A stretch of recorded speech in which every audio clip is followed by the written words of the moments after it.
Bonjour,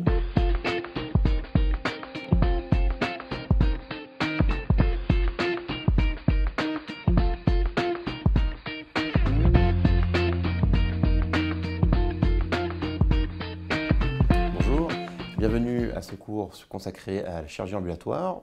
Aujourd'hui, nous parlerons de la chirurgie orthopédique. Je suis le docteur Pascal Duffier, chirurgien orthopédiste. Je suis spécialisé en chirurgie du genou. J'exerce entre autres sur la clinique de Daumont, qui est une clinique entièrement consacrée à la chirurgie ambulatoire. Aujourd'hui, nous allons discuter des différentes possibilités que l'on retrouve aujourd'hui en chirurgie ambulatoire. La chirurgie ambulatoire doit être une chirurgie réalisable en une journée, comme on vous l'a expliqué. Pour cela, la technique chirurgicale doit être adaptée.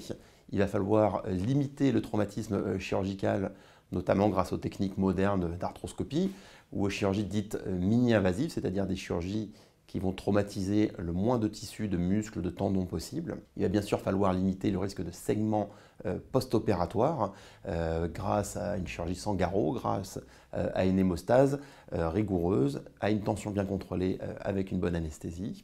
Il faudra également bien sûr limiter le temps opératoire qui augmente les risques d'infection et l'importance de l'anesthésie et donc les risques de difficultés au retour à domicile.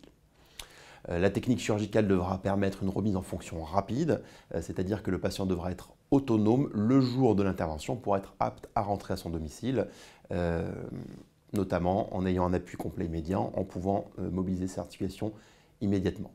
L'intérêt de l'hyperspécialisation dans la chirurgie ambulatoire est désormais de plus en plus démontré, puisque les chirurgiens les plus spécialisés vont faire plus vite, plus facilement et avec moins de risques des interventions plus lourdes, qui désormais sont accessibles à la chirurgie ambulatoire, comme nous allons le voir.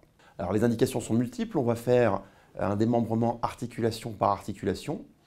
Au niveau de la main et du coude, il va y avoir toutes les chirurgies de traumatologie simple, les plaies, les fractures, la chirurgie du canal carpien et du nerf cubital, la chirurgie du doigt à ressaut, les chirurgies de l'arthrose comme la chirurgie de l'arthrose trapézo-métacarpienne, la chirurgie de l'arthrose du carpe, également les ligamentoplasties, et puis les pathologies du coude telles que les épicondylites, les chondromatoses, et donc là, la chirurgie arthroscopique va entrer en jeu. Au niveau de la main, on va pouvoir réaliser différents types d'arthroscopie. Maintenant, le matériel permet de faire des arthroscopies des toutes petites articulations, comme le pouce, le poignet.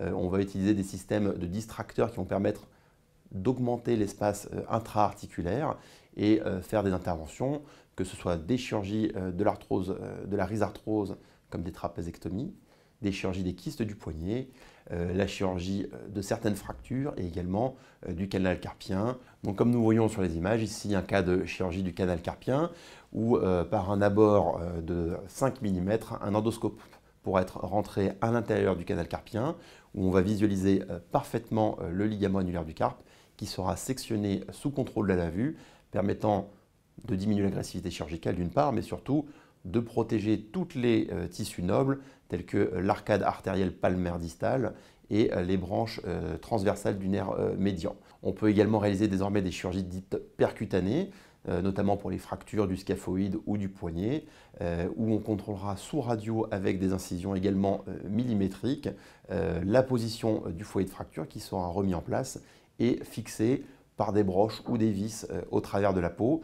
Parfois, on peut même faire dans le même temps une arthroscopie pour contrôler la perfection de la remise en place de l'articulation. En chirurgie de l'épaule également, il y a un énorme panel d'interventions possibles, que ce soit la traumatologie bénigne, telle que les fractures acromio-claviculaires, les luxations d'épaule, la chirurgie de la pathologie dégénérative, de la coiffe des rotateurs, du tendon du biceps, la chirurgie de l'instabilité d'épaule, et de plus en plus désormais la chirurgie également de l'arthrose puisque des nouvelles prothèses ont été mises au point permettant de limiter l'agressivité chirurgicale et de faire cela maintenant en chirurgie ambulatoire. Donc la chirurgie de l'instabilité de l'épaule qui est connue depuis longtemps, qui était anciennement faite par des grandes incisions deltopectorales est désormais beaucoup plus légère puisqu'elle peut être faite sous arthroscopie permettant de réinsérer la capsule articulaire et de renforcer le bourrelet gléno-huméral afin de stabiliser l'épaule. La réparation de la coiffe des rotateurs est maintenant une chirurgie extrêmement développée et courante en pratique de chirurgie de l'épaule. Elle va consister à aller réinsérer un tendon rompu à partir du moment où il n'est pas trop rétracté et qu'il n'y a pas encore de dégénérescence graisseuse, c'est-à-dire d'involution du tissu musculaire. Sous arthroscopie, on voit bien sur les images un aspect de rupture avec le tendon qui est rétracté. Sous arthroscopie, donc, on va aller passer des fils à l'intérieur du tendon qui vont permettre de le fixer sur la tête humérale. Un avivement sera réalisé à la fraise et une ancre, c'est-à-dire une vis sur laquelle sont reliés ces fils, va fixer le tendon à l'épaule. Comme je vous ai parlé également, maintenant les mini-prothèses ont été mises au point qui vont permettre de faire un resurfaçage uniquement de la surface articulaire et non plus un creusement nécessaire de l'humérus et de l'omoplate.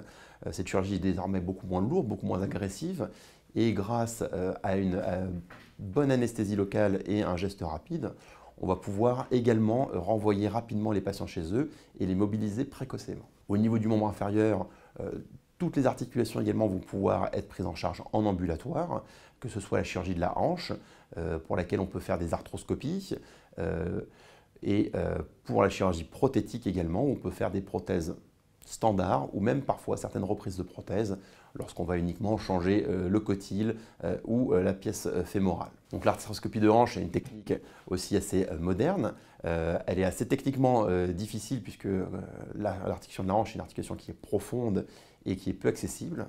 Elle est réalisée sous contrôle radiologique pour pouvoir entrer dans l'articulation de la hanche facilement. On associe un système de traction qui va pouvoir, comme sur la poignée, augmenter l'espace articulaire et pouvoir travailler sans endommager le cartilage puisque la chirurgie ne doit pas être traumatisante. Donc on pourra traiter ce qu'on appelle des chondromatoses, c'est-à-dire la présence de calculs intra-articulaires, source de blocage. Certaines pathologies type conflictuelles comme le frottement du tendon psoas sur une prothèse ou des pathologies du bourrelet, dit le labrum au niveau de la hanche. Et puis certaines tendinites, comme les tendinites du moyen fessier, qui sont résistantes au traitement médical. On pourra également faire des prothèses de hanche désormais, c'est quelque chose qui est bien acquis en chirurgie ambulatoire. La chirurgie moderne mini-invasive va être d'une grande aide pour cela. Comme on voit sur les voies antérieures sur le schéma exposé, la chirurgie mini-invasive va entrer entre les muscles sans couper aucun muscle pour arriver à l'articulation de la hanche. On va donc pouvoir faire une prothèse qui ne nécessite pas de protection particulière après la chirurgie. Le membre pourra être mobilisé immédiatement, le risque de luxation sera affaibli et le patient aura beaucoup moins de douleur. Par ces petites voies d'abord, les nouveaux matériaux permettant la mise en place de la prothèse permettent d'entrer dans des cicatrices de moins de 10 cm, ce qui est peu traumatisant pour le patient, qui pourra marcher le jour même avec une récupération assez rapide puisque le patient pourra récupérer quasiment totalement en 1 à 2 mois. La chirurgie du genou est également assez pionnière en arthroscopie et en chirurgie ambulatoire, notamment pour les chirurgies méniscales et désormais les chirurgies ligamentaires. La chirurgie ambulatoire s'est également beaucoup étendue à la chirurgie traumatologique et à la chirurgie prothétique. Et la chirurgie de l'arthrose aussi, c'est le sujet jeune où on va réaliser des ostéotomies. Donc ici, c'est un exemple de ligamentoplastie du ligament croisé antérieur. Comme vous voyez, le principe, c'est d'aller prendre une greffe, c'est-à-dire un tendon, en général les ischio-jambiers ou le tendon rotulien, faire ensuite la mise en place sous arthroscopie de ce tendon en réalisant des tunnels à l'intérieur de l'os aux positions anatomiques de l'ancien ligament. Cette chirurgie peut être maintenant beaucoup moins traumatique. On voit qu'on arrive à des incisions de moins de 2 cm pour une intervention qui était beaucoup plus lourde auparavant. Le patient va rentrer chez lui le jour même, après une intervention qui va durer à peu près une demi-heure. Il pourra marcher tout de suite et maintenant l'attelle n'est plus nécessaire. Et également maintenant, la chirurgie prothétique et même certaines reprises de prothèses peuvent être réalisées en chirurgie ambulatoire. Également, dans ce cas-là, il y a la technique de chirurgie mini-invasive où on utilisera la technique dite subvastus, c'est-à-dire qu'on va aller décoller le vaste interne pour luxer la rotule sans couper aucun muscle cette fois-ci, ni aucun tendon. L'utilisation de systèmes modernes sur mesure va permettre également de gagner un temps conséquent dans la chirurgie en ayant une extrême fiabilité. En fait, on va utiliser des guides sur mesure faits sur scanner ou sur IRM qui vont modéliser le genou du patient et qui vont permettre de préparer l'intervention en amont. C'est-à-dire que le chirurgien va chez lui analyser le scanner, préparer la position de ses coupes tibiales fémorales, mesurer la taille de la future prothèse et tout planifier. Et des guides sur mesure vont être réalisés, qui vont être faits par imprimante 3D, qui vont pouvoir être utilisés comme c'est le cas sur le malade en péropératoire. Et donc on va gagner facilement 20 minutes et 30 minutes de chirurgie grâce à ce système. Bien sûr, il sera contrôlé pendant l'intervention et cela permet d'être en plus beaucoup moins traumatisant puisque le système est moins agressif pour l'os pour poser la prothèse et permet une épargne osseuse importante. On voit maintenant le cas d'une patiente opérée le matin d'une prothèse totale de genou qui se lève l'après-midi et qui rentre à son domicile en étant parfaitement autonome pour les gestes du quotidien, que ce soit monter ses escaliers, aller aux toilettes, prendre sa douche. L'évolution ensuite va être bien sûr accélérée puisque la remise en fonction précoce améliore les suites. La patiente marchera sans canne entre 1 et 4 semaines. Elle pourra reconduire à peu près vers 3 semaines et aura une autonomie complète à 3 mois. La reprise des sports peut être prise pour les sports légers à 3 mois et pour les sports un peu plus denses comme le tennis, la course à pied à partir du 6e mois. On va également maintenant réaliser de nouvelles interventions grâce aux nouveaux matériaux comme l'ostéotomie tibiale qui était une intervention réputée très lourde avant pour l'arthrose du sujet jeune puisque le patient n'avait pas l'appui pendant 1 mois et demi. Les nouveaux matériaux de type plaque verrouillée vont permettre une mise en charge précoce et immédiate du patient, ce qui permet de faire même ces interventions-là dites lourdes en chirurgie ambulatoire. Le patient pourra marcher complètement sur son membre immédiatement et aura des suites quasiment analogues à une prothèse en termes de fonction. Juste comme la chirurgie n'est pas articulaire, la mobilité va être plus rapide à acquérir. Cela permet de réduire de manière significative les durées d'arrêt de travail puisque le patient pourra reprendre un travail actif entre 2 et 4 mois après la chirurgie. La chirurgie du pied est également une chirurgie très propice à l'ambulatoire puisque c'est une chirurgie qui est devenue également de plus en plus mini-invasive. Les arthroscopies de la cheville maintenant sont bien connues. Les ligamentoplasties, que ce soit à foyer ouvert ou sous arthroscopie, sont également des techniques en plein essor. On a des nouvelles également techniques de réparation du tendon d'Achille percutané qui limitent énormément le traumatisme chirurgical. Et puis la chirurgie de l'hallux valgus qui devient maintenant percutanée et donc qui se fait par des incisions millimétriques au niveau du pied. Donc l'arthroscopie de cheville va pouvoir être réalisée dans beaucoup de cas, que ce soit les débridements pour les conflits dans l'arthrose, les arthrodèses qui peuvent être réalisées directement sous arthroscopie, où une fraise va abraser le cartilage et on pourra fixer l'articulation avec des vis sous contrôle radiologique. On pourra également traiter des pathologies tendineuses, où on va directement mettre l'arthroscope dans les gaines tendineuses, faire des tendinoscopies pour pouvoir faire des débridements et des synovectomies en cas de tendinite chronique. On pourra également traiter les pathologies de type lésion ostéochondrale avec des fragments cartilagineux qu'on va retirer directement de l'articulation. La chirurgie percutanée du tendon d'Achille est aussi une grande évolution qui a été permise grâce aux nouvelles techniques et technologies. On va pouvoir réparer un tendon sans ouvrir cette zone qui est extrêmement fragile, en passant des aiguilles allongées et des petites ancres qui vont fixer le tendon à l'intérieur du muscle et ensuite à la peau.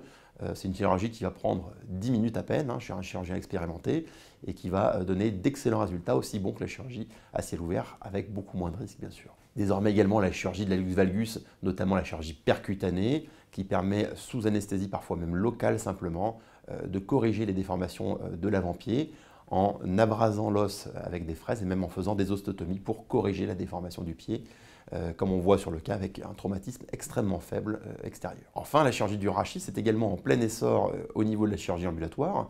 Il commence à se développer la chirurgie des hernies discales, certains cas de laminectomie chez les patients en bonne santé, et puis maintenant les cinémentoplasties, que ce soit pour les traumatismes ou pour les fractures ostéoporotiques. Donc on voit ici un cas de dissectomie mini-invasive où on va utiliser des systèmes pour faire de la chirurgie à foyer ouvert, mais réduit en écartant les tissus mous et en allant sous contrôle de la vue directement enlever la hernie.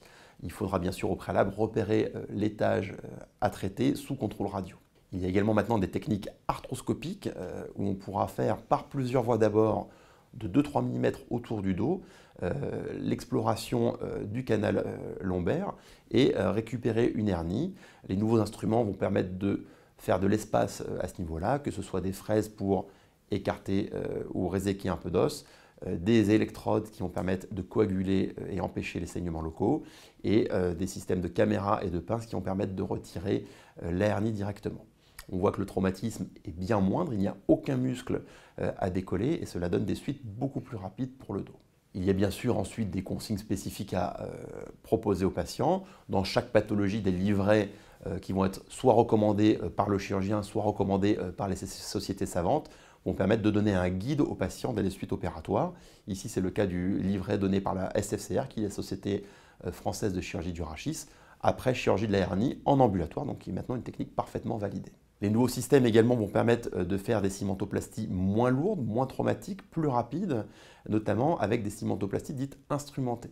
On va utiliser des systèmes qui sont des espèces de crics qui vont permettre de relever le plateau vertébral et d'ensuite permettre de réduire la fracture et d'injecter le ciment avec moins de pression, donc moins de risque d'embolie ou de recul vertébral intracanalaire et des suites immédiates excellentes puisque le patient pourra retourner à son domicile le jour même.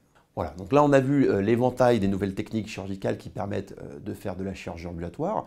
Il y a également de nouveaux outils qui permettent d'assister le chirurgien et le patient dans cette chirurgie. La télémédecine fait d'énormes progrès. Actuellement, il devient possible de faire des vidéoconsultations, ce qui va permettre de rapprocher le patient de son chirurgien et en cas de problème d'avoir un avis ponctuel, que ce soit pour montrer une cicatrice douteuse ou contacter directement en cas de problème.